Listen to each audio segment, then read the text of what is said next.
My fiancé slapped me during a wedding fight and tried to play the victim, so I canceled the wedding and made one move that turned her world inside out. My name's Adam.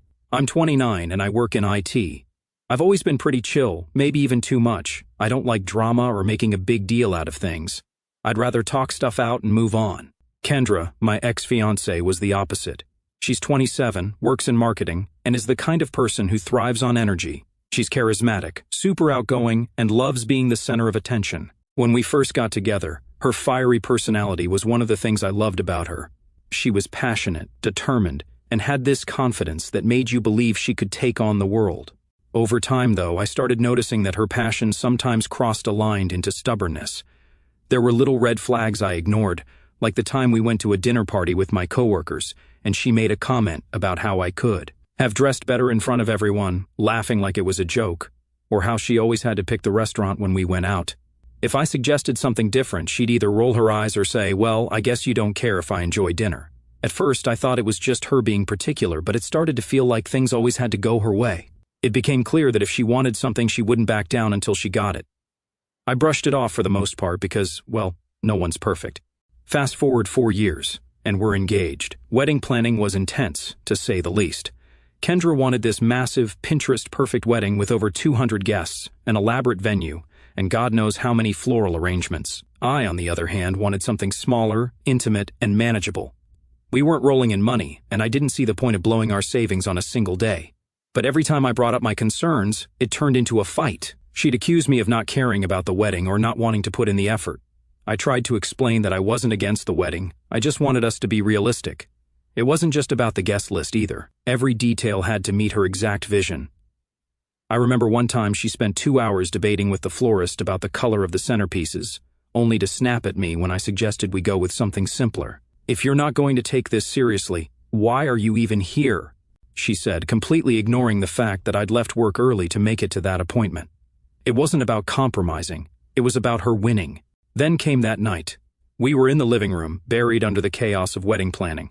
Papers were scattered everywhere, sticky notes clinging to random surfaces, and a big binder stuffed to the brim sat open on the coffee table. Kendra had spent months assembling that thing, and now it looked like it was holding her sanity together by a thread.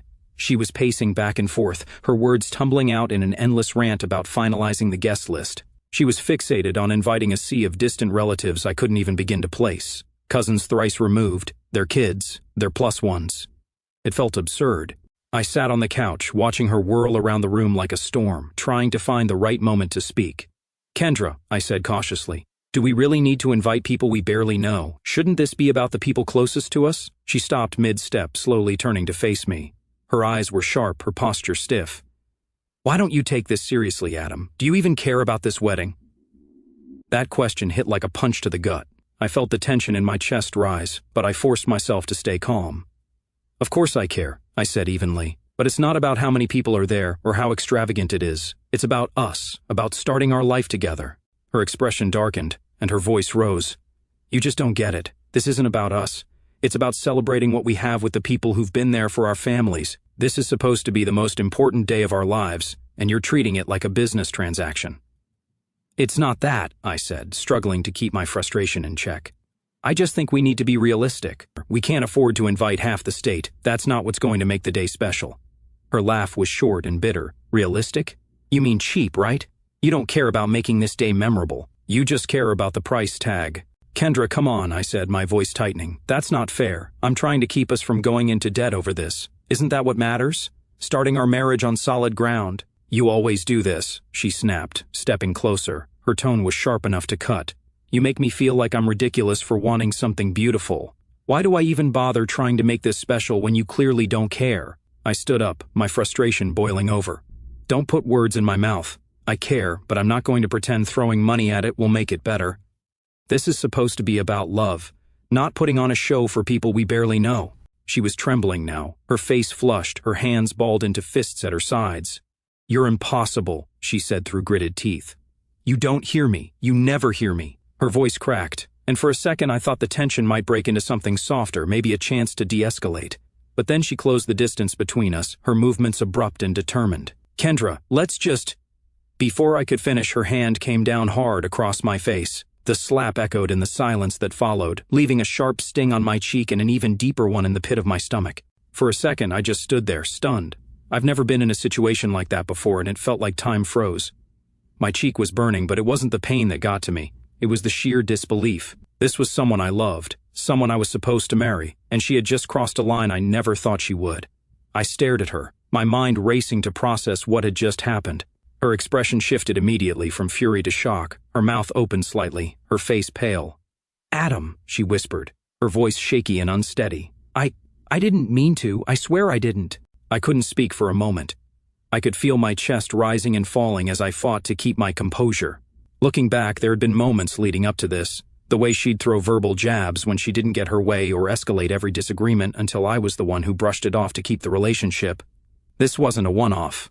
It was the boiling point of something that had been simmering for a long time.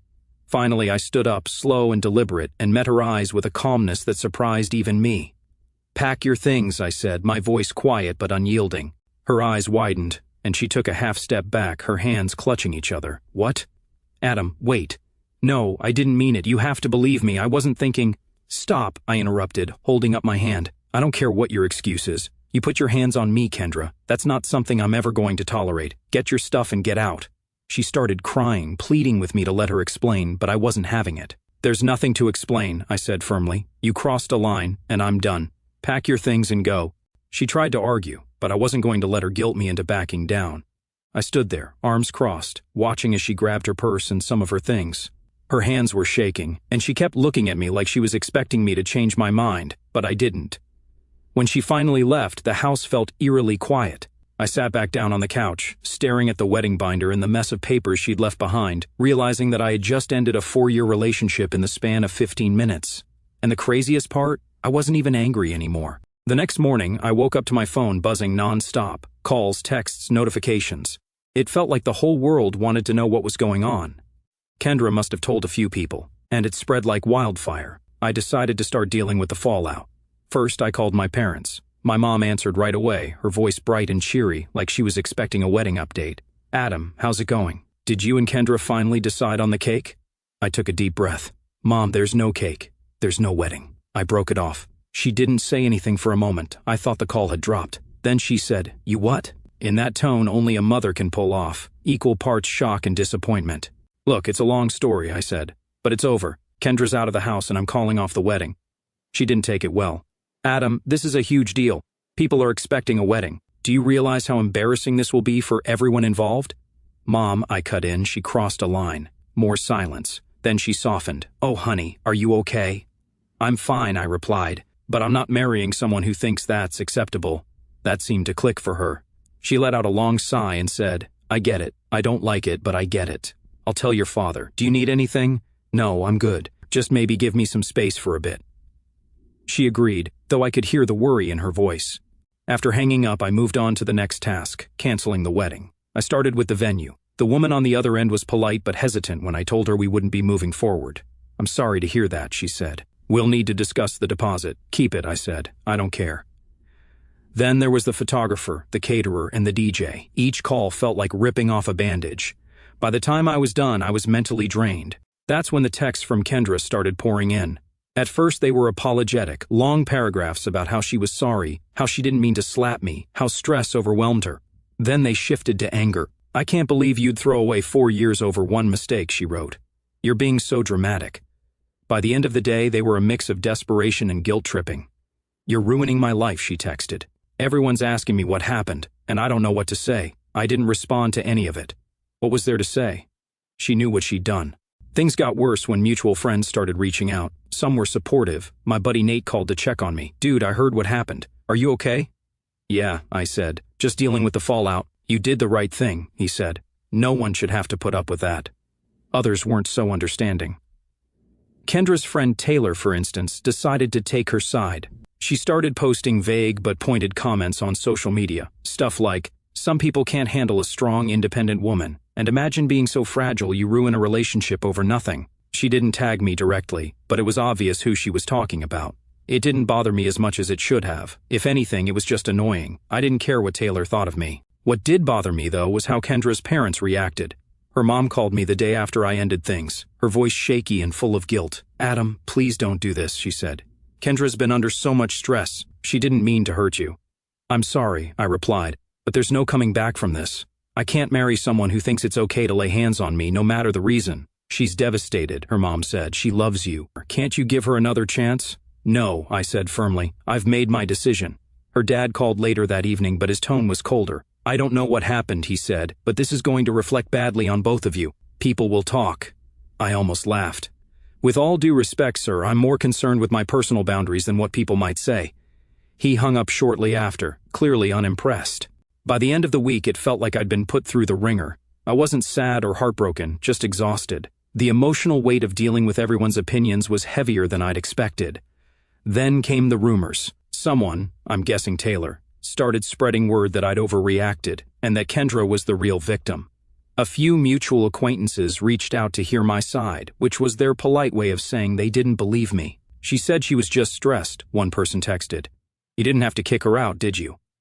I ignored the message. I didn't owe anyone an explanation. Despite all the noise, I felt lighter without Kendra in my life.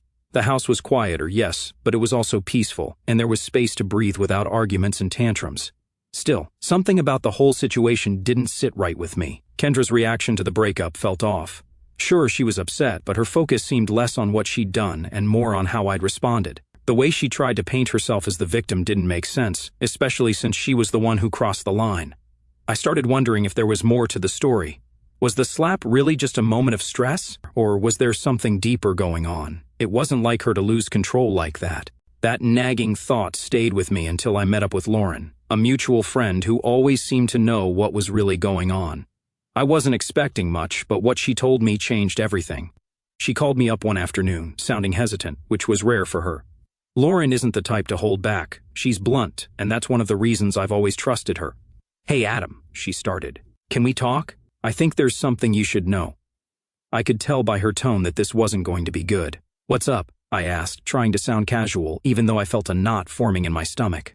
She paused for a moment, then said, "Not over the phone. Can we meet in person?" I agreed, but my mind was already racing. I hung up and sat there for a while, staring at the wall, wondering what she could possibly have to tell me. Whatever it was, I had a feeling it was going to put the last few weeks into perspective. I spent the rest of the day going about my business, but my focus was shot. I couldn't shake the feeling that something was off. Kendra's reaction to everything, the way her friends and even her parents were trying to spin the situation, didn't add up. She wasn't just sorry for what she did, she was desperate to control the narrative, and that desperation reeked of guilt. I started replaying everything in my head, trying to piece together the bigger picture. Kendra wasn't some loose cannon. She was calculated, always thinking 3 steps ahead. That slap wasn't just her losing her temper. It felt intentional, like she wanted me to react. But why? Then there was the way she'd been blowing up my phone. At first, it was all apologies and tears, but when I didn't respond, it turned into anger and blame. One of her texts stuck with me. "You're making this way bigger than it needs to be. Just talk to me and we can fix it." Fix what, exactly? I hadn't done anything wrong. The more I thought about it, the more it felt like she was projecting, like there was something she was hiding, and she needed me to stay in the dark. By the time I met up with Lauren, I was ready to get some answers. We met at a little cafe downtown, one of those places that's always packed but somehow manages to feel cozy. Lauren was already there when I arrived, sitting in a corner booth with a coffee in front of her. She looked up as I walked in, and the expression on her face told me everything I needed to know. This wasn't going to be a casual chat. I slid into the booth across from her and gave her a nod. "All right, Lauren, spill it." She hesitated, which wasn't like her. "Look," she said, "I didn't want to get involved, but after everything that's happened, I feel like you need to know." "Know what?" I asked, leaning back in my seat and crossing my arms. She sighed. "It's about Kendra and Chase." Hearing that name made my jaw tighten. Chase. That guy again, Kendra's so-called friend. I'd heard about him before, always in passing, like he was no big deal, but something about the way she mentioned him now made my stomach twist. I've never liked the idea of her having guy friends. Not because I don't trust her, but because I know how guys think. And Chase? Yeah, I had a feeling he wasn't just some harmless buddy. "What about him?" I asked, my tone sharper than I intended. "My friend was at a bar a few weeks ago," Lauren began. "She knows you and Kendra were engaged. I've mentioned you guys a few times. So when she saw Kendra there with Chase, she thought something seemed off." "Off how?" I asked. There it was. The thing I'd been trying to ignore since the slap. I didn't say anything, just stared at her, waiting for her to continue. They were holding hands, she said, lowering her voice like someone might overhear, and kissing. She took a picture but didn't know what to do with it because she didn't want to cause drama. I let out a dry laugh, shaking my head. Drama? This whole situation is drama. Let me see the picture. Lauren hesitated again, then pulled out her phone. She scrolled for a moment before sliding it across the table. There it was, a blurry but unmistakable photo of Kendra and Chase, his arm around her waist, her hand on his chest. I stared at it, feeling a strange mix of anger and clarity. Well, that explains a lot, I said, pushing the phone back toward her. Adam, I'm sorry, Lauren said. I didn't know if I should tell you, but after everything I couldn't keep it to myself. I appreciated her honesty, but I wasn't mad at her. None of this was her fault. Thanks for letting me know, I said, my voice calm, too calm, probably. You okay? She asked, eyeing me like she thought I might blow up. I nodded. Oh, I'm fine. Better than fine, actually. At least now I know the truth. The truth was I wasn't surprised. Somewhere deep down I'd known something wasn't right for a while. Kendra had been acting weird for months, distracted, defensive, picking fights over nothing. I'd chalked it up to wedding stress, but now it all made sense. She wasn't just stressed, she was guilty. And that slap? That wasn't just a moment of frustration. That was her trying to bait me, to give her an excuse to flip the script and make me the bad guy. She didn't want to be the one to end things, because that would have made her the villain. So instead, she pushed me until I snapped, or at least until she thought I would. But the thing is, I didn't snap. I didn't give her that satisfaction. I stayed calm. I told her to pack her things and leave. And now, with Lauren's information, I knew I'd done exactly the right thing. I sat there in the cafe for a while after Lauren left, sipping my coffee and thinking about my next move. I wasn't going to confront Kendra right away. No, I wanted to see how she'd react when I didn't take the bait. She'd been trying to control the narrative since the breakup, painting herself as the victim and me as the unreasonable fiancé who couldn't handle the pressure. But now I had the upper hand, and I wasn't going to let her spin her lies any longer. By the time I got home, I had a plan, and I preferred to do this face-to-face on my terms. So I texted her, "We need to talk. Meet me at my place tomorrow at 7 p.m. She responded within minutes. "Finally, I've been waiting for you to reach out. I knew you'd realize you overreacted." I didn't bother replying, let her think what she wanted. Tomorrow, she was going to see just how wrong she was. The next day, just before 7 p.m., I cleared my living room. The coffee table, usually cluttered with work papers, was empty except for a single printed photo sitting right in the center. Everything about the space was intentional, calm, controlled, deliberate. Kendra thrived in chaos, in shouting matches and emotional outbursts. But that wasn't my game. I was setting the terms. At 7 p.m. sharp, there was a knock at the door. I opened it, finding Kendra standing there in a dress I recognized immediately. It was the one she wore on our 3rd anniversary back when things were good. She'd paired it with flawless makeup and her most disarming smile. The effort was obvious. She stepped inside without waiting for an invitation, her heels clicking against the floor. "I'm glad you reached out," she said. "I knew you'd come to your senses." I motioned toward the couch, not responding. She hesitated for a moment, then walked over and sat down, her smile faltering slightly when she noticed the photo on the table. "What's this?" she asked, picking it up. I leaned against the wall, arms crossed. The room was silent except for the faint rustle of paper as she adjusted the picture. Her hands stiffened, her voice tightened. "Where did you get this?" "Does it matter?" I replied. She looked up, her confident demeanor cracking. "It's not what it looks like." "Then why don't you explain it to me?" I said, my tone steady. She hesitated, the gears turning in her head as she searched for the right lie. Finally, she let out a small laugh, though it sounded hollow. "Adam, this is ridiculous. Chase is just a friend. Someone must have misunderstood what they saw." I stayed where I was, my face calm, my stance unyielding. The silence between us stretched uncomfortably long until she broke eye contact, looking down at the picture again. "Adam," she tried again, her tone softer now, almost pleading. "I know this looks bad, but I swear—" "Stop," I said sharply, cutting her off. "Don't waste my time. We both know what this is, so why don't you drop the act and tell me the truth for once?" Her shoulders slumped slightly, and for the first time she looked unsure. When she finally spoke, her voice was quieter. "Fine, yes, I was with Chase, but it wasn't serious. I didn't mean for it to go anywhere." I pushed off the wall and took a step closer. "It wasn't serious," I repeated, my tone cold. "Then what was it? A hobby? A stress reliever? Explain it to me because I want to know how cheating on your fiancé fits into your grand plan." Her lips trembled, but she quickly masked it with a defensive tone. "I was overwhelmed, Adam. The wedding, the planning, everything. I felt like I was drowning. And Chase, he was just there when I needed someone to talk to. Talk to, I said flatly, gesturing toward the photo on the table. You call that talking? She looked away, unable to meet my gaze. I didn't mean to hurt you, she whispered. No, I said, taking another step closer. You just didn't care enough not to. Her head snapped up, her expression a mix of anger and guilt. That's not fair, she said, her voice rising. I made a mistake, okay? But you weren't exactly perfect either. You were so distant, so focused on budgets and logistics, you didn't even notice how stressed I was. I tilted my head slightly, unfazed by her attempt to shift blame. And that stress justified lying, sneaking around, slapping me? Her face flushed, and she opened her mouth to respond, but no words came out. She wasn't used to being confronted like this, to having no room to wiggle out of the corner she'd backed herself into. I get it now, I continued. The slap wasn't just a moment of anger, was it? You wanted me to react. You wanted an excuse to end this without having to take responsibility for anything. Am I wrong? Her silence spoke volumes. You wanted me to lose my cool, I said, leaning slightly closer. But I didn't, and I won't. And that's why you're here now, scrambling to salvage whatever narrative you thought you could control. Adam, please, she said, her voice breaking as tears welled in her eyes. I messed up, I know I did, but we can fix this. I'll do whatever it takes. I straightened, taking a step back.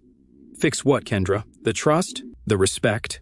You think those things just snap back into place? This isn't something you fix. This is who you are, and I'm not interested in being part of it. She stood up abruptly, her voice rising again. So that's it? You're just going to throw everything away? 4 years, Adam? 4 years, and you're going to walk away over one mistake? This wasn't one mistake, I said. This was a series of choices. You chose to cheat. You chose to lie. You chose to cross the line when I didn't give you the reaction you wanted. This isn't me throwing anything away. This is me walking away from someone who already did. Her tears came then, streaming down her face as she reached for me. I stepped back again, shaking my head. Don't. You don't get to play the victim here. Not after everything you've done. She stood there for a moment, her hand frozen midair before she let it drop. The tears didn't stop, but the fight in her eyes was gone. She knew she'd lost. Get out, I said quietly, pointing to the door. Her lips quivered as she whispered, Adam, out, I said again, more firmly this time. She grabbed her purse and headed for the door. She stopped just before leaving, turning back to me one last time. I'm sorry, she said, her voice barely audible. I didn't respond. The door closed behind her, and silence filled the room. After that confrontation, I wasn't angry anymore. I was done. Whatever lingering feelings I'd had for Kendra were gone, evaporated the second she confirmed every suspicion I'd been too cautious to fully trust. I didn't need closure because I just handed it to myself. But life has a funny way of keeping the show going. A couple of weeks passed, and I started to feel like myself again. The house was mine again, not just physically but emotionally. It was quieter, cleaner, and most importantly, peaceful. I got back into my routine, focused on work, and even reconnected with a few friends I'd neglected during the relationship. That's when the first cracks in Kendra's new life started to appear. I hadn't heard much about her since she left, and I wasn't actively looking for updates. But mutual friends have a way of keeping you in the loop, whether you want to be or not. Nate, my best friend and an absolute vault of information, called me one evening with that tone he gets when he's trying not to laugh too hard. Bro, he said, barely able to contain himself.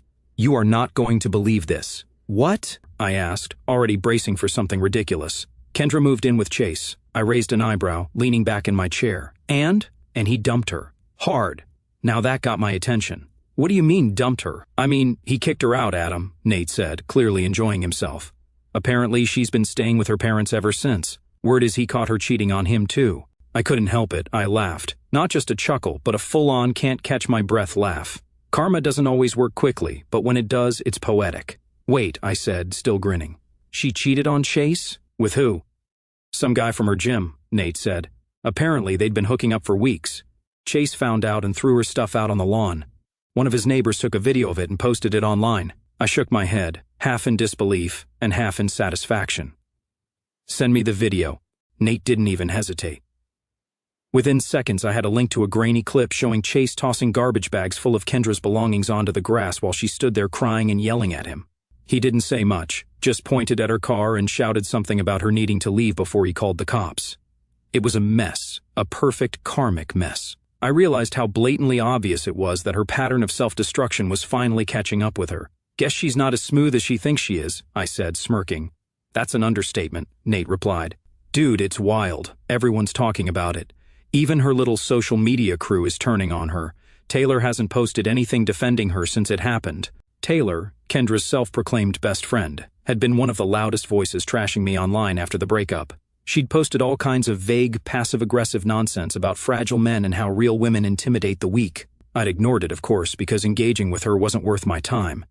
Figures, I said. Taylor's all about appearances. She's not going to stick her neck out for Kendra if it makes her look bad. Exactly, Nate said. Anyway, just thought you'd want to know. Karma's doing its thing.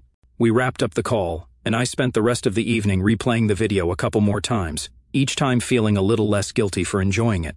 The days that followed were interesting, to say the least. I started hearing from more mutual friends, most of them either apologizing for doubting me or trying to dig for details about what had happened between me and Kendra.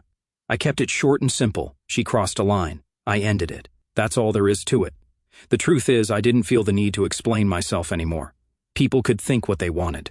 The ones who mattered knew the truth, and the rest, not my problem. For now, I'm just planning to clear my head from all this mess. But I have a feeling that Kendra won't easily move on. Hey guys, I wasn't planning on posting an update, but something happened recently that I feel like I need to get off my chest. For those of you who followed my last post, you know I kicked Kendra out of my life after everything she pulled, the slap, the cheating, the manipulation. It was all too much, and I wasn't about to let her walk all over me anymore. Life's been solid since then, peaceful even. But of course, Kendra wasn't done yet. Last week she showed up at my house. Yeah, you read that right. I wasn't expecting it. I hadn't heard from her in months, and I assumed she was off doing whatever it is people like her do when their life falls apart. I was sitting on the couch, halfway through a documentary, when there was a knock at the door. It was late, close to 10 p.m., and I wasn't expecting anyone. I opened the door to find her standing there. She looked rough, hair messy, eyes puffy, makeup smeared like she'd been crying the whole way over. She wasn't her usual composed, confident self. This was a different Kendra, one I barely recognized. Adam, she said, her voice shaky. Please, I need to talk to you. I didn't even let her finish. No, I said, stepping back to close the door. Wait, she cried, holding the doorframe. Please, just hear me out. I've been thinking about everything, and I know I messed up, but I've changed. I need you to know that. I stared at her, my hand still on the door. Kendra, I don't know what part of we're done you didn't understand, but nothing you say is going to change that. She started crying harder, her voice breaking. I know I hurt you, okay? I know I screwed up, but I've been going to therapy, journaling, working on myself. I've been trying to fix everything I ruined. I shook my head. Good for you, but that's not my problem anymore. Her tears didn't stop. Adam, please. I love you. I never stopped loving you. I didn't know how to handle things back then. I got lost. I laughed, a short, sharp sound that made her flinch. Lost? You didn't get lost, Kendra. You made choices. You cheated. You lied, and you slapped me.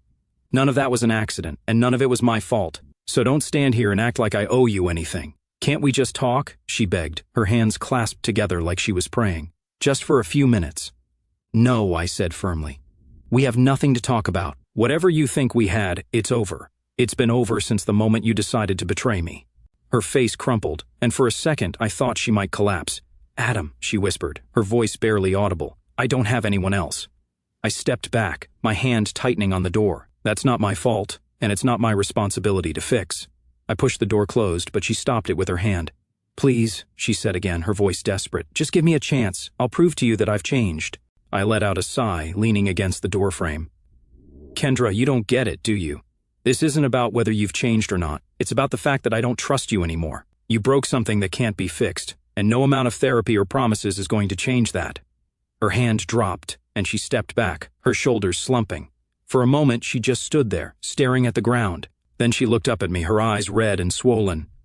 I'm sorry, she said, her voice cracking. For everything. I nodded once. Good. Now go.